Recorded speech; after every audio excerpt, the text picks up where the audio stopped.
People that manifest a lot have always been able to manifest. They'll tell you they manifested a treehouse as a baby and a golden goose as a teen. Manifestation comes easily to them. On the other hand, people who struggle to manifest will have no history of manifesting deliberately. Nothing more than the national average luck. There's a reason for this. If you've ever played Tetris, you'll know there are two approaches. One approach is to see the bricks dropping as collapsing, and you're frantically clearing the lines and trying to survive.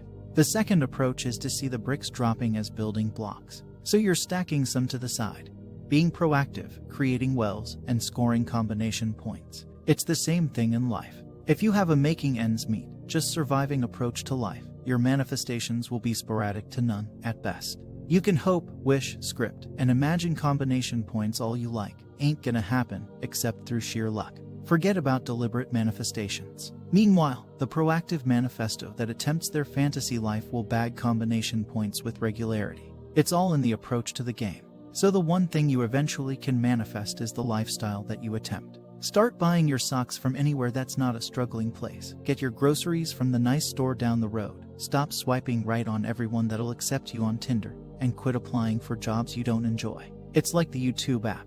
If you constantly select a certain kind of video, it'll make it easier for you to access more of that kind of video. Your conscious selections matter. You can't help not having money to do everything you desire right now, but you can do some things you desire. And that begins to influence the algorithm of your manifestations. First a little, then more, then all of it. Give the universe a competing template, then survival and struggle level. Watch what happens when you're consistently attempting beyond survival level. Doubt is the only force capable of disturbing the seed or impression. Once you do your sats, immediately mental diet and don't worry. Worry is the most useless thing in the world. If you can't do something about it right now, then stop thinking about it. Your worrying won't make money appear out of thin air, won't heal your auntie, and can't make someone fall in love with you. It's useless unless it's about something immediately actionable. To avoid a miscarriage of so wonderful a child. The mind is the womb of creation.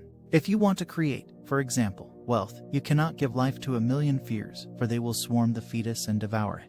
Another metaphor, you cannot plant a tomato seed and then set loose a swarm of aphids and expect your fledgling hope to survive.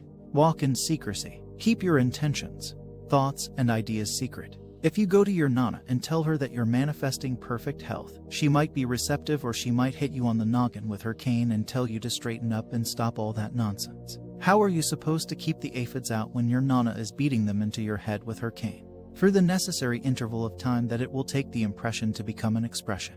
Impression equals that seed you planted in your mind. Expression equals the thing actually happening in your externalized world.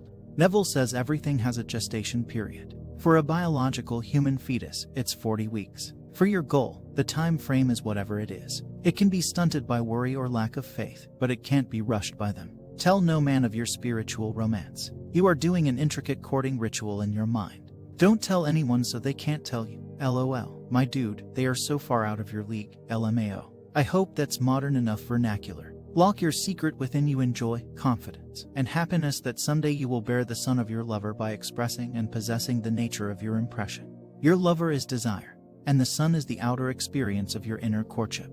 Your desire for wealth comes to you, you court her, and then you become impregnated mentally in the womb of creation, which is the mind and thus has no sex nor gender, and then you give birth to the realization of the son.